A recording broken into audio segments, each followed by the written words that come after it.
The mechanic stared into the dim orange glow of the heater and replied in a low voice, "Maybe it was something in your eyes. Reminded me of my wife." But what he didn't say, what he couldn't say, was the truth hidden beneath the snow that night. The truth the girl carried with her. A secret capable of ripping open the past and altering everything he thought he knew. The wind screamed through Bitterroot Valley, Montana, on the bitterest night of January 2025. A wild, icy force that battered the pine trees and locked the earth in a frozen grip.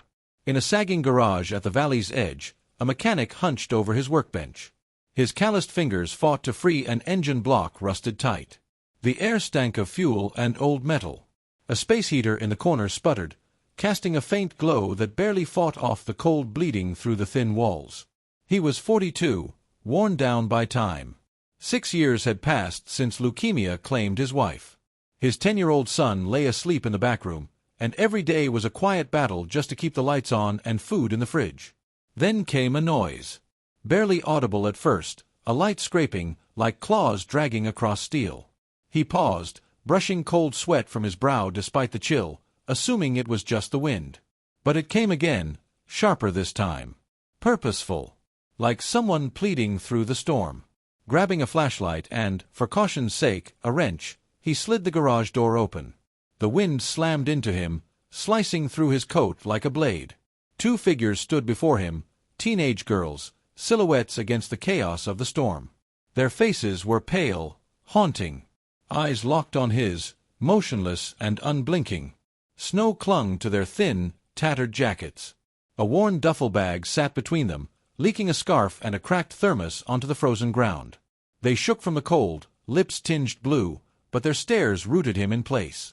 "Who are you?" he croaked, his voice rough from too many long, silent nights. The girl on the left leaned forward slightly, her words barely audible over the wind. "You're our father." The wrench slipped from his fingers, clattering to the floor. "What? No. That's not possible.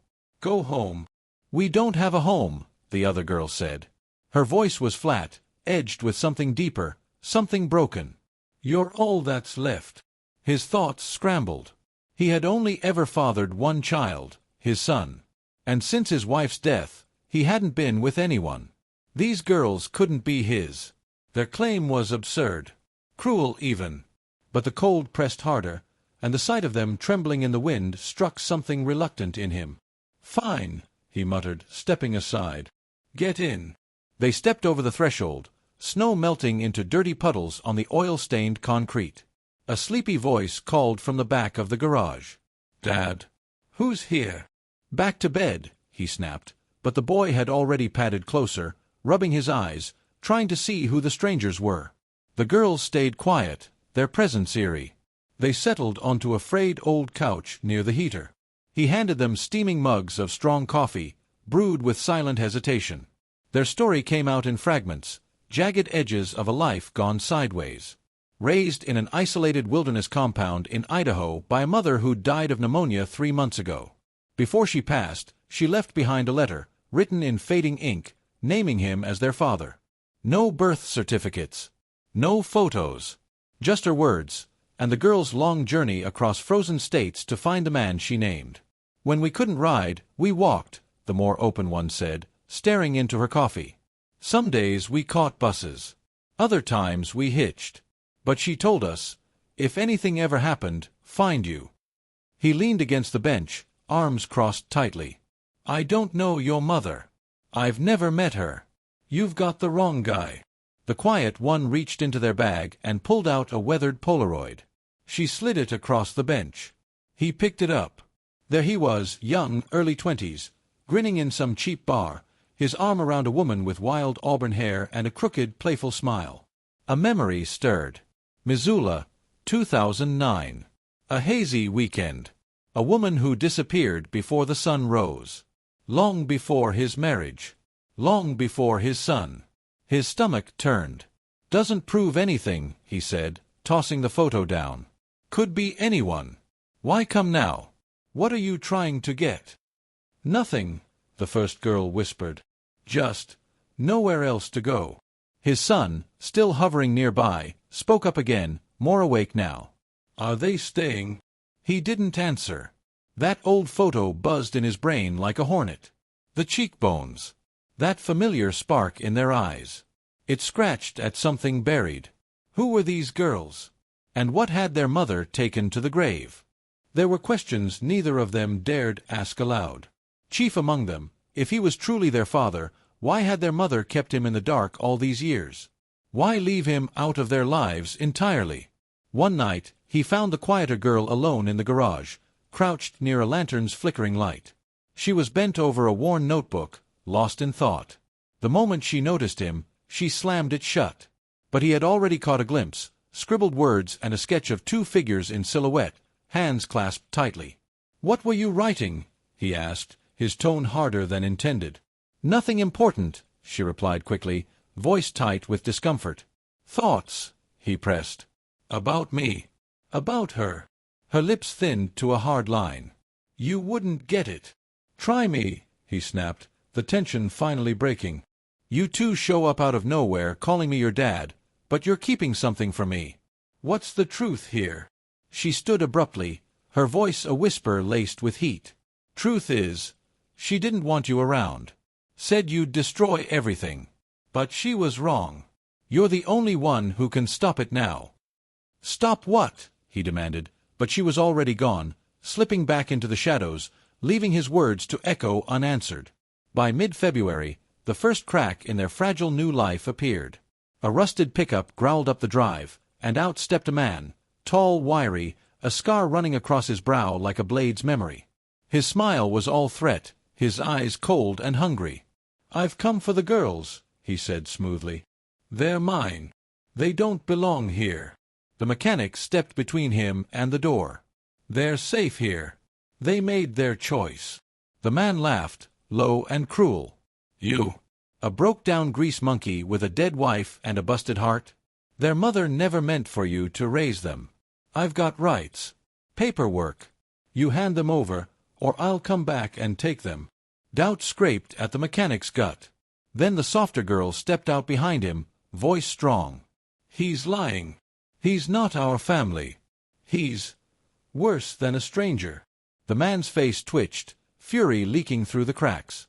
But before he could act, the quiet one emerged, a tire iron clenched in her hand, her eyes steel. "Leave. Now." The man retreated, teeth bared, hurling threats into the swirling snow as he backed away. Later, the girls peeled back the rest of their history, the truth about their mother's years running from this man, who wasn't kin at all, but a tyrant who had dominated the compound where they lived. He'd hunted them across states, not out of love or responsibility, but for control. "Her letter to you," one girl whispered, "was a last line of defense. She told us you used to be good, that if anyone could stand up to him, it was you." The man returned days later, this time with a slick lawyer and fabricated documents claiming he was the rightful guardian, painting the mechanic as unstable, unfit, irrelevant. But the mechanic wasn't alone. He called in a favor, an old friend who worked as a private investigator. She dug deep and struck gold. The man's past was riddled with violence, assault charges, restraining orders, a pattern of preying on the vulnerable. When it came time for court, the girls took the stand. Their voices trembled, but their words were unshakable. The judge saw through the lies, and the case fell apart. Then, as they caught their breath, a new blow landed, a letter from Idaho, scrawled in shaky handwriting, from a woman claiming to be their mother's sister. She demanded custody, branding the mechanic a thief who'd stolen the girls.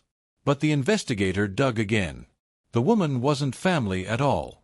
She was a leader of the very cult their mother had fled, the same one the girls had barely escaped. Her lies unraveled under legal scrutiny, and she vanished without a trace. Just as calm returned, the mechanic's own body betrayed him. Chest pains he'd ignored sharpened into something worse, a heart condition that finally dropped him one night in the snow. His son's screams tore through the dark. The girls didn't hesitate. They hauled him inside, called for help, their hands steady as the world shook. He awoke in a hospital bed, the boy and the girls watching over him. A strange, tender bond had formed, messy and painful, but real. As spring crept into the valley, the world seemed to soften. But peace was an illusion. One morning, the quiet one forgot to close her notebook. The pages were filled with letters, addressed to her dead mother. Apologies, questions, and a devastating revelation. She'd seen something in that compound. A hidden stash, money soaked in blood, the product of the man's crimes. Her mother had discovered it and died trying to protect her daughters from its poison. The sister had known too. The cult had been funded by that same tainted fortune. The mechanic, still recovering but burning with resolve, joined the investigator. They tracked the hidden cash back to Idaho, buried beneath the floorboards. They tipped off federal agents. The man was arrested. His empire, built on manipulation and fear, collapsed. The cult disintegrated, its members scattering like ash. But then came one final confession. The quiet girl admitted she'd taken a portion of the money. She had hidden it in their duffel bag, haunted by the idea that it might curse them all. Crying, she handed it over. The mechanic didn't yell. He didn't scold. He carried it to the backyard and burned it himself. Watched the flames consume every last bill, every rotten thread of the past. By June, the valley bloomed green and wild. The mechanic sat on his porch, breath shallow but steady, watching the boy race the girls through waist-high grass. They called him Dad now, not out of obligation, but because he'd earned it. The talkative one's laugh rang like music. The quiet one sketched the scene in her notebook, no longer a vault of secrets, but a journal of new beginnings. The boy slipped a note into his hand. "We are ours. Forever." The mechanic's eyes welled. He no longer wondered why their mother had hidden them. The answer was here, growing in his backyard. Family wasn't blood. It was the choice to stay, to fight, to love despite the wreckage. The girls stayed. The garage thrived. And the man who had once known only loss now lived surrounded by something rare and real. Their hunter rotted in prison. The cult's grip turned to dust. The cursed money gone for good. The mechanic's days were finite, but full. He lived to see the boy grow. The girls begin to heal. And the strange, snowy night that brought them together became legend. A legacy born of chaos, 3 souls lost, now forever found.